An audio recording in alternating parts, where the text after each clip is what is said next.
দর্শক, আমরা আছি চিনমতি সম্মেলন কেন্দ্রে। চলছে পরম আরাধ্য হজ ও ওমরা ফেয়ার 2026। স্টলে চলে এসেছি এনজেড ফাউন্ডেশন এবং হজ মিশনের স্টলে।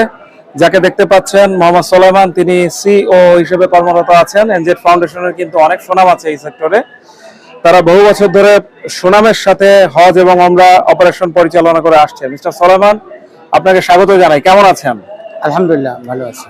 সবাই তো প্রিমিয়াম প্যাকেজ অফার করে, তো আসলে একটু গরিব যারা বা যারা অল্প টাকায় যেতে চায় তাদের জন্য কোনো প্যাকেজ বা চিন্তা আপনি করেছেন কিনা? আসলে সেটা এরকম না।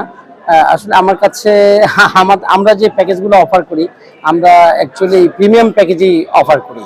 যেমন ধরেন, আমাদের কাছে সর্বনিম্ন প্যাকেজ যেটা আছে সেটা আমরা একটা হিসাব করি, 7.5 লাখ টাকার নিচে আমাদের কাছে কোনো প্যাকেজ নাই।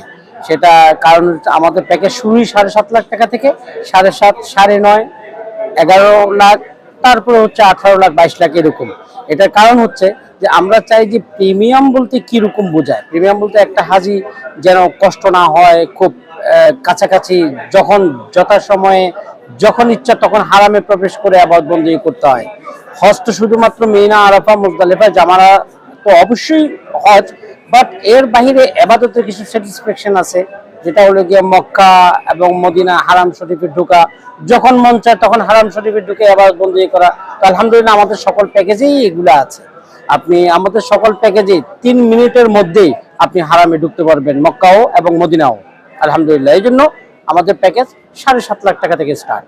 মাশাআল্লাহ, জেনে খুব ভালো লাগলো। বাংলাদেশে অনেক এজেন্সি কাজ করে, তাদের থেকে এনজেড ফাউন্ডেশন হজ মিশন কি কারণে আলাদা বলে আপনার মনে হয়?